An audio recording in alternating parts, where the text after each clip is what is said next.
All right, for September 27th, you have a thesis statement quiz due. The whole video is about 10 minutes long, so the quiz will take you maybe 15 minutes, so give yourself time for that.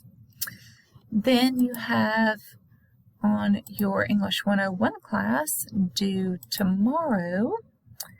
Well, let's see what's due tomorrow. It takes a little bit. This is your class.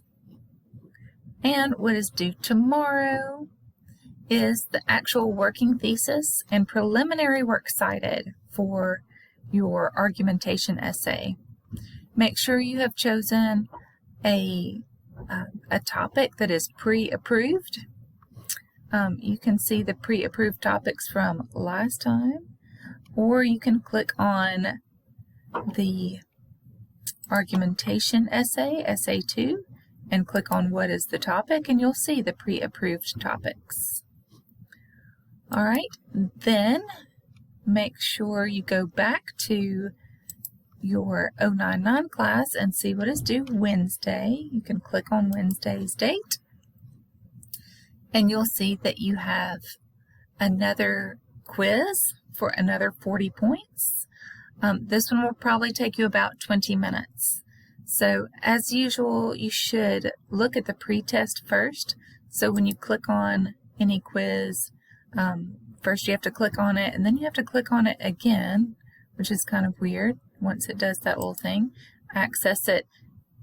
Download the pretest questions. Take a look at those. See if you can answer them. It's really helpful.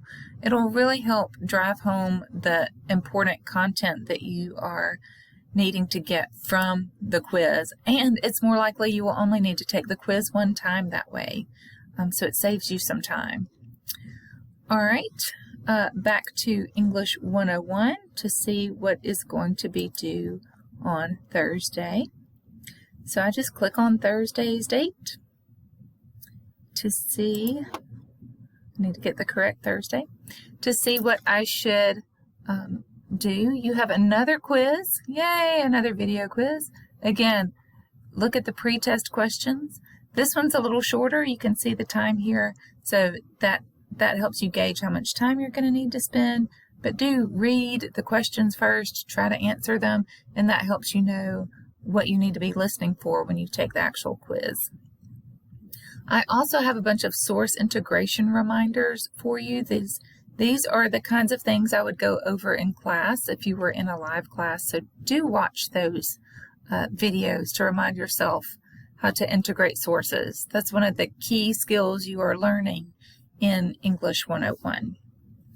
All right, so continue to work on your argumentation essay, continue to think about writing the argument using sources, establishing what the other side's point is, what the counterclaim or counter-argument is, and then coming back with your best evidence as the rebuttal or refutation of that counter-argument. So whatever you use for your rebuttal should relate in some way to that counterclaim. So when you're looking for the source that you're going to use for your counterclaim or counter-argument, make sure it's at least somewhat in conjunction with your rebuttal so that it doesn't seem too disconnected.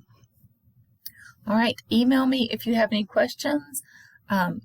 Email the tutors in the tutoring lab, or use Upswing at any stage of the writing process if you just have a question, even about how to integrate a source in one paragraph, or how to write the counter-argument and rebuttal, or any part, even the thesis statement.